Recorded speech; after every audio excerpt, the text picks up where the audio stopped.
नमस्कार जय जगन्नाथ खबर लाइव को स्वागत। दर्शक बंधु आम आसी पहुंची कटक सदर ब्लॉक अंतर्गत ईशानी ब्रह्मपुर पंचायत ईशानेश्वर महादेव मंदिर प्रांगण में प्रतिवर्ष परी ए वर्ष मध्य पुष्याभिषेक हरिहाट पौष पूर्णिमा दिन महाआडंबर पालन हो जाइछि। आध्यात्मिक परिवेश सह समूह भागवत पाठ संपूर्ण श्रीमद् भागवत गीता अध्ययन तथा महादेव रुद्राभिषेक संपूर्ण करा जायतिला। पंडित रघुनाथ दास, पंडित अक्षय त्रिपाठी, पंडित निरंजन आचार्य एवं ज्योतिर्विद जगन्नाथ आचार्य समस्त पूजा कर्म रीतिनीति रे समापन करथिले। श्री प्रमोद कुमार आचार्य एवं श्रीमती मीनाराणी आचार्य कर्ताकर्ती भावे पूजा अर्चना जोग देथिले। मंदिर परिचालना दायित्व रे थिले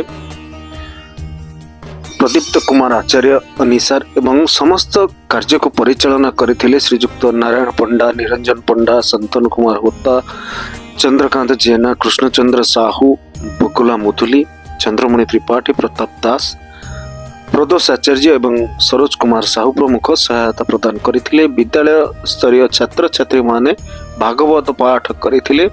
अपराह्न रे समस्त निमंते प्रसाद सेवन व्यवस्था करा जायतिला। ग्रामवासी अकुंठित सहयोग एवं सेवक मानक निष्ठा निमंते एही उत्सवटी सुरुखुर समापन होइथिला।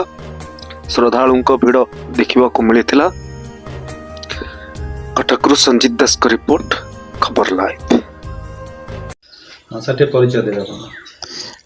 मो ना हूँ प्रदीप्त कुमार आचार्य आई मंदिर परिचालना दायित्व अच्छी। आमर आज ये जो पुष्याभिषेक है केते दिन आम सठिक जानिनु। आम बापा अजा एम सब करुले आम धीरे धीरे कर बोध हुए परंपरा बंद हेनी। आम पिला माने करेंगे एवं प्रत्येक पौष मास पूर्णमी रे यही कार्यक्रम अनुष्ठित हुए। एथिरे समस्त भागवत बही एवं गीता बही एगुड़िक पाठ करा जाए। पिला माने सब भागवत बही पढ़ती एवं आमर नना सब आसती पूजा कार्य हुए एवं से दिन मंदिर रे महादेवंकर अभिषेक कार्यटी अनुष्ठित हुए। अभिषेक कार्य तथा एपटे आमर राधाकृष्ण पूजन एवं भागवत पठन गीता पठन ये समस्त कार्य प्रत्येक वर्ष पुष्याभिषेक पुष्य पूर्णिमा रे अनुष्ठित हुए। बहुकाल ए वर्ष एवं आगु को हब एवं अनेक लोक ये कार्यक्रम रे सामिल हुंती। गाँ वालांकर सहयोग सहानुभूति ये कार्यक्रम ए पर्यंत आगे चली एवं आगु को आगे चलो बोली मोर आशा एवं विश्वास। ईशानेश्वर महिमा कहले बोधे तुम माने समय अंटिबनी। ये केबे हेइचंदी कौन हेइचंदी को कालरू प्रतिष्ठित ताहा आम जानिनु एवं इतिहास एपर्यंत पाउनु। एवं आमर ईशानेश्वर महादेव मंदिर रे दुईटी बड़ कार्य हुए। गोटे हूँ शिवरात्रि एवं गोटे वार्षिक अष्टम प्रहरी एवं ता छड़ा आमर बोधे आखपाख मंदिर रे कोटी सावित्री मंदिर नथिबो ये सावित्री मंदिर अच्छी एवं सावित्री अमावास्या दिन बहु स्त्री लोकंर समावेश हुए सावित्री पूजा करने। एवं बड़ कथा हूँ आमर ए मंदिर रे 365 दिन जलाभिषेक हुए वर्षक जाग एवं चतुर्दशी बेढ़ा अनुष्ठित हुए।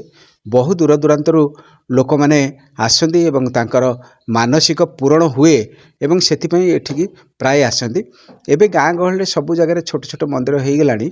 टिके भक्तों संख्या कमी थिले मध्य बहुत लोक विभिन्न पर्वपर्वाणी एठी एकत्रित हुअंती एवं पीठर महात्म्य बहुत अधिका जहाँ को वर्णना करने संभव नहीं। जो मैंने अनुभव करछन्ती सेही माने भी कहि परिबे जे ईशानेश्वर महादेवंकर महिमा कौन।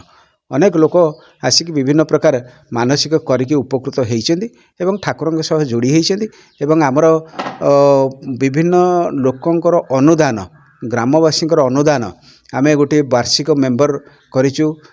वर्ष को मात्र 500 टंका देइकिरी जने जने सभ्य अछन्ती सेही सभ्यଙ୍କ पैसा रे एटी विभिन्न छोट बड़ उन्नतिमूलक कार्यक्रम मध्ये हुए एवं बड़ कार्य रे ग्रामवासी मानकर अर्थदान ये समस्त कार्य को सुचारू रूपे परिचालना करिया पाई प्राय पर्याप्त हुए एवं समस्त सहयोग ये मंदिर रे समस्त सहभागिता समस्त आसिक विभिन्न कार्यक्रम रे एठी उपस्थित हवा गोटे बड़ कथा एवं मंदिर सुरुखुर चली एवं सेवक माने तांको कार्य मध्य सुरुखुर एठी संपादन करुचंती। नमः शिवाय संताय करणत्रयहेतवे निवेदयामि चत्मन त्वंगति परमेश्वर कृष्णाय वासुदेवाय देवकी नंदनाय च नंदगोपकुमाराय गोविंदाय नमो नमः। ମୁଁ ହେଉଛି ପୂଜକ ଅକ୍ଷୟ ତ୍ରିପାଠୀ।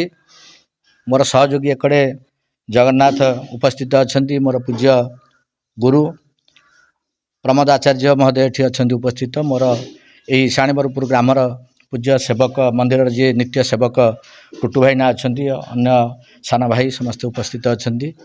ମୁଁ ପ୍ରଥମେ ସେ ଆରାଧ୍ୟ ଦେବତା ଇଶାଣେଶ୍ୱର ମହାଦେବଙ୍କୁ କୋଟି କୋଟି ପ୍ରଣାମ ଜଣାଉଛି।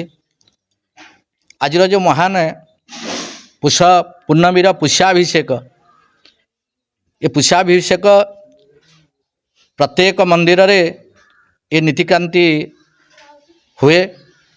ସେହିପରି ଆମର ମଧ୍ୟ ଏ ନୀତିକାନ୍ତି ପ୍ରଭୁ ଇଶାଣେଶ୍ୱର ମହାଦେବଙ୍କର ପୀଠରେ ପ୍ରଭୁଙ୍କ ଉଦ୍ଦେଶ୍ୟରେ କେବଳ ଇଶାଣେଶ୍ୱର ମହାଦେବ ନୁହନ୍ତି, ଭଗବାନ ବାସୁଦେବଙ୍କୁ ମଧ୍ୟ ଏଠି ଘଟ ମଧ୍ୟରେ ଅର୍ଚ୍ଚନା କରାଯାଇ ପ୍ରଭୁଙ୍କର ଅଭିଷେକ ପୁଷ୍ୟାଭିଷେକ କର୍ମ ଆଉ ଶୀତରୁ ରକ୍ଷା କରିବା ପାଇଁ ପ୍ରଭୁଙ୍କ ଉଦ୍ଦେଶ୍ୟରେ ଘୋଡ଼ ଲାଗି ବା ଆମର ବସ୍ତ୍ର ଶୀତ ବସ୍ତ୍ର ପ୍ରଦାନ କରିବା, ପ୍ରଭୁଙ୍କ ଉଦ୍ଦେଶ୍ୟରେ ଅଭିଷେକ କର୍ମ ସମ୍ପାଦନ କରାଯାଏ।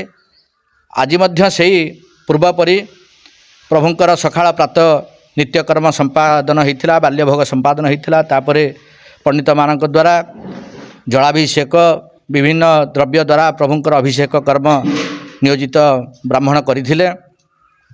ଆଉ ପ୍ରଭୁଙ୍କ ଉଦ୍ଦେଶ୍ୟରେ ବିଶେଷ ଅନେକ ଭକ୍ତମାନେ ଏଠି ଉପସ୍ଥିତ ଥିଲେ। ସମସ୍ତଙ୍କ ଦ୍ୱାରା ସାମୂହିକ ଭାଗବତ ପାଠ କରାଯାଇଥିଲା। ଏହା ସମସ୍ତଙ୍କ ପାଇଁ ଗୋଟେ ପ୍ରେରଣା। ଏହି କର୍ମ ମୁଁ ଏଠିକି ଆସିବା ପ୍ରାୟ 10-12 ବର୍ଷ ହୋଇଗଲାଣି। ଏହା କେତେ ପୂର୍ବରୁ କେବେ ଠାରୁ ଏହା ଆରମ୍ଭ ହୋଇଛି ନୀତିକାନ୍ତି ମୁଁ ହୁଏତ କହିପାରିବିନି। ଆମର ସାର୍ କହୁଥିଲେ, ଅନି ଭାଇନା କହୁଥିଲେ, ସେ ବହୁ କାଳରୁ ସିଏ ଦେଖି ଆସୁଛନ୍ତି ଏ ନୀତିକାନ୍ତି ଏଠି ଚାଲିଛି। ଆଉ ମୋତେ ଗୋଟେ ବଡ଼ ସେ ଇଶାଣେଶ୍ୱରଙ୍କ ଉଦ୍ଦେଶ୍ୟରେ ଗୋଟେ ଅଲୌକିକ କଥା ଲାଗେ ଯେ ମୁଁ ଦେଖିଛି ପୁରୀରେ ଯେପରି ଐଶାନ କୋଣରେ ପ୍ରଭୁ ପୁରୀ ମନ୍ଦିରର ଐଶାନ କୋଣରେ ଇଶାଣେଶ୍ୱର ମହାଦେବ ଶୋଭା ପାଉଛନ୍ତି, ସେ ନୀତି ମଧ୍ୟ ଏଇଠି ଇଶାଣେଶ୍ୱର ଆମ ଏ ଇଶାଣୀବରମପୁର ଗ୍ରାମରେ ଶୋଭା ପାଉଛନ୍ତି।